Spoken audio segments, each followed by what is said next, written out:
Good morning everyone, welcome to civil services study. Welcome back. Practice set number 377 पर आ जाइए। UPPCS के लिए focus करेंगे हम इसमें इंपॉर्टेंट करंट अफेयर्स के प्रश्नों पर। तो चलिए स्टार्ट करते हैं। प्लेलिस्ट इस टेस्ट सीरीज़ की बना रखी है, वहाँ पर आप टेस्ट नंबर 1 से लेकर 377 पर पहुँच सकते हो और डिस्क्रिप्शन बॉक्स में उसका लिंक दे रखा है। तो क्वेश्चन नंबर 1 पर आ जाइए। हाल ही में विश्व की सबसे छोटी गज़ल लिखकर किसने विश्व रिकॉर्ड बनाया है? इन्होंने, क्या नाम है इनका नाम है doctor Ashok Pandey. Option number B. Important है ये प्रश्न इसलिए क्योंकि उत्तर प्रदेश से संबंध रखते हैं ये। तो हाल ही में विश्व की सबसे छोटी गज़ल लिखकर विश्व रिकॉर्ड डॉक्टर अशोक पांडे ने बनाया। उनका संबंध है उत्तर प्रदेश के बहराइच डिस्ट्रिक्ट से। ठीक है, सबसे छोटी गज़ल लिखकर डॉक्टर अशोक पांडे ने एशिया बुक ऑफ रिकॉर्ड में नाम दर्ज कर लिया है। उनकी सबसे लंबी गज़ल विश्व बुक ऑफ रिकॉर्ड लंदन में दर्ज हो चुकी है। क्वेश्चन नंबर 11 पर आ जाइए। निम्नलिखित कथनों पर विचार करेंगे। दो स्टेटमेंट है यहाँ पर, बताने के इनमें से कौन सा करेक्ट होगा। 11वीं हॉकी इंडिया सब junior women national championship 2021 Haryana को प्रथम स्थान प्राप्त हुआ है इसमें। ठीक है, इस चैंपियनशिप में उत्तर प्रदेश की टीम को तीसरा स्थान प्राप्त हुआ है। 11वीं हॉकी इंडिया सब junior women national championship 2021 Haryana प्रथम स्थान पर, उत्तर प्रदेश तृतीय स्थान पर। करेक्ट हैं दोनों के दोनों स्टेटमेंट, सी है इसका आंसर। तो 11वीं हॉकी इंडिया सब जूनियर वुमेन नेशनल चैंपियनशिप 2021 में हरियाणा टीम को प्रथम स्थान प्राप्त हुआ, झारखंड की टीम को दूसरा स्थान प्राप्त हुआ, उत्तर प्रदेश की टीम को तीसरा स्थान प्राप्त हुआ। एक योजना है बड़ी ही इम्पोर्टेंट, ग्राम उजाला योजना। इसकी शुरुआत उत्तर प्रदेश के किस जिले में की गई है? बताइए। 5 स्टेट हैं शुरू के, पाँच पाँच पाँच उनके डिस्ट्रिक्ट हैं। ठीक है, मतलब हर स्टेट का एक डिस्ट्रिक्ट जहाँ से शुरुआत की ये योजना। तो उत्तर प्रदेश में शुरू हुई है ये वाराणसी डिस्ट्रिक्ट से। ठीक है, बी है इसका आंसर। तो 24 मार्च 2021 को ग्राम उजाला योजना की शुरुआत जो है उत्तर प्रदेश के भीतर, उत्तर प्रदेश के वाराणसी ज़िले से हुई है। याद रखना इम्पोर्टेंट है। नंबर 4 पर आ जाइए। ग्राम उजाला योजना के तहत कार्यशील ताप्त दीप्त बल्बों के बदले मात्र 10 रुपये में एलईडी बल्ब सरकार के द्वारा वितरित किए जाएंगे। दूसरा स्टेटमेंट है, इस योजना के प्रथम चरण की शुरुआत बिहार के आरा जिले से की गई है। बिल्कुल करेक्ट है दूसरा वाला स्टेटमेंट, पहला भी करेक्ट है। ठीक है, सी है इसका आंसर। तो देखिए, इस कार्यक्रम का प्रथम चरण जो है बिहार के आरा जिले से शुरू किया गया है। इस योजना के प्रथम चरण में 5 जिलों जो अलग अलग राज्यों के हैं, जैसे कि इसकी शुरुआत हुई है इस योजना की बिहार के आरा डिस्ट्रिक्ट से। उसके बाद उत्तर प्रदेश में जो इसकी शुरुआत हुई है वो वाराणसी से हुई है, आंध्र प्रदेश में हुई है विजयवाड़ा डिस्ट्रिक्ट से, महाराष्ट्र में हुई है नागपुर डिस्ट्रिक्ट से, और पश्चिमी गुजरात के गांव में 15 मिलियन जो है एलईडी बल्बों का वितरण किया गया। अब देखिए, इस कार्यक्रम के तहत ग्रामीण उपभोक्ताओं को 3 साल की वारंटी के साथ 7 वाट और 12 वाट के एलईडी बल्बों का वितरण किया जाएगा। तो इस होल योजना को देखें, पूरी योजना को देखें तो भारत में इसकी शुरुआत हुई बिहार के आरा ज़िले से। ठीक है, आरा नहीं आएगा डिस्ट्रिक्ट तो बिहार याद रखना। और उत्तर प्रदेश में इस योजना की शुरुआत कहाँ से हुई है? वाराणसी डिस्ट्रिक्ट से। 7 वाट और 12 वाट के एलईडी बल्बों का वितरण किया जाएगा मात्र 10 रुपये में। 3 साल की वारंटी है इनकी। क्वेश्चन नंबर 5 पर आ जाइए। निम्नलिखित में से वह कौन सा देश है जिसने हाल ही में अंतरिक्ष में अपना पहला सैन्य अभ्यास किया है? अंतरिक्ष में सैन्य अभ्यास कर दिया अपना प्रथम, कौन है? जापान नहीं है, चीन नहीं है, इजराइल नहीं है, फ्रांस ने किया है। तो फ्रांस ने हाल ही में अंतरिक्ष में अपना पहला सैन्य अभ्यास किया है। इसका उद्देश्य है किसी हमले की स्थिति में अपने अंतरिक्ष उपग्रहों और अन्य उपकरणों की रक्षा के लिए अपने अंतरिक्ष कमान की क्षमता का आकलन करना। फ्रांस के नए अंतरिक्ष कमान के प्रमुख माइकल फ्रिडलिंग के मुताबिक इस अभ्यास का उद्देश्य क्या है? देश की प्रणालियों पर दबाव झेलने की क्षमता का परीक्षण करना। उन्होंने कहा यह फ्रांसीसी सेना द्वारा पहला और यूरोप में भी अपनी तरह का, ठीक है, ये पहला अभ्यास है। तो याद रखना फ्रांस का नाम, पहला अंतरिक्ष अभ्यास। क्वेश्चन नंबर 6 पर आ जाइए। भारत के 47वें प्रधान न्यायाधीश एस ए बोबड़े हैं, यानी शरद अरविंद बोबड़े। दूसरा स्टेटमेंट है, भारत के प्रधान न्यायाधीश ने देश के 48वें प्रधान न्यायाधीश के रूप में न्यायमूर्ति नूलपति वेंकट रमणा के नाम की सिफारिश की है। एन वी रमना आपको पता होगा, अगर फुल फॉर्म पूछ लिया गया ऑप्शन 4 देकर तो क्या नाम है उनका? नूलपति वेंकट रमणा। 48वें CJI हैं भारत के।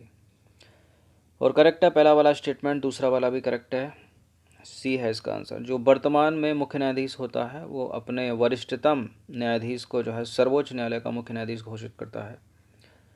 ठीक है, यही परंपरा चली आ रही है। क्वेश्चन नंबर 7 पर आ जाइए। 24 मार्च 2021 को अमेरिकी प्रशासन ने किस देश के साथ होमलैंड सिक्योरिटी डायलॉग को पुनः स्थापित करने का फैसला लिया है? वो ऐसा नहीं है खुद से, पूरी टीम बैठती है वहाँ पर।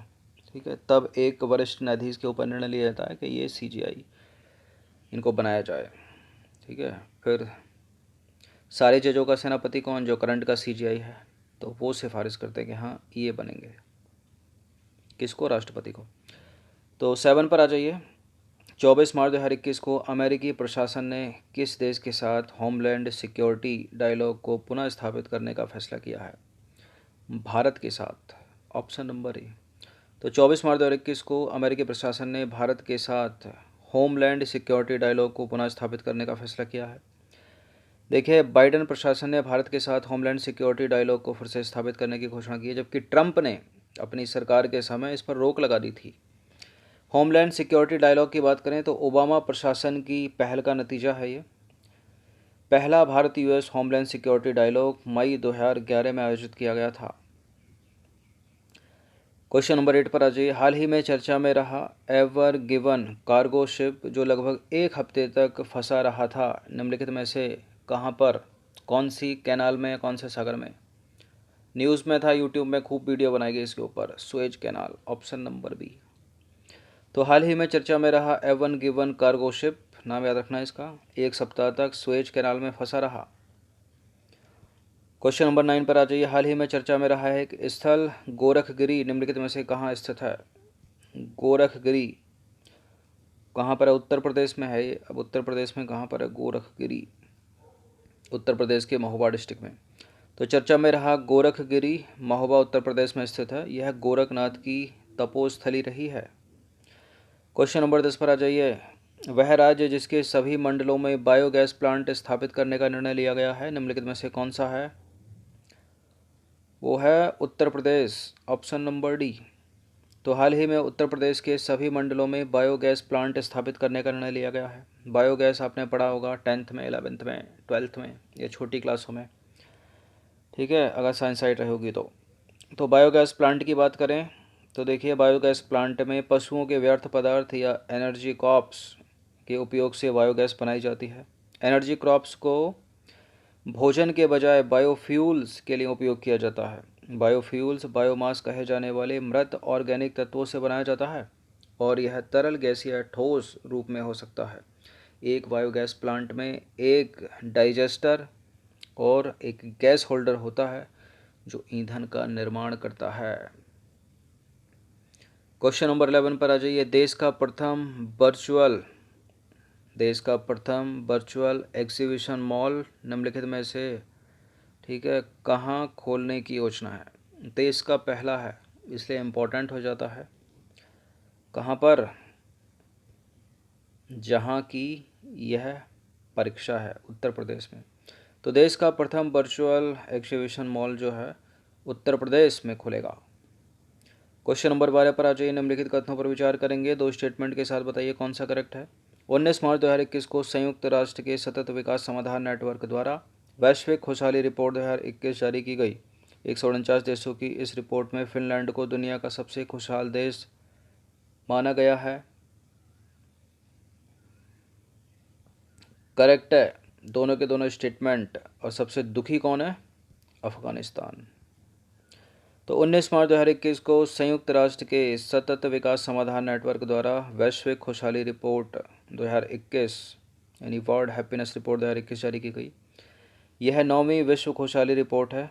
इस वर्ष की यह रिपोर्ट विश्व के लोगों पर कोविड-19 के प्रभाव और इन प्रभाव के साथ लोगों द्वारा किए गए कार्यों पर केंद्रित है।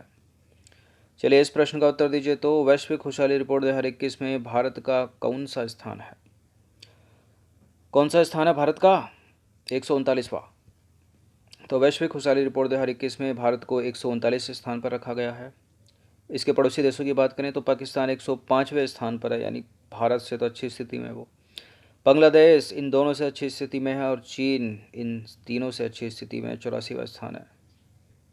स्टेटमेंट बनाकर पूछा जा सकता है कि वैश्विक खुशहाली रिपोर्ट 2021 में चीन की स्थिति भारत से बेहतर है, या पाकिस्तान की स्थिति भारत से बेहतर है, या बांग्लादेश की स्थिति भारत से बेहतर है? तो नहीं है, भारत की बहुत खराब है, 139वां।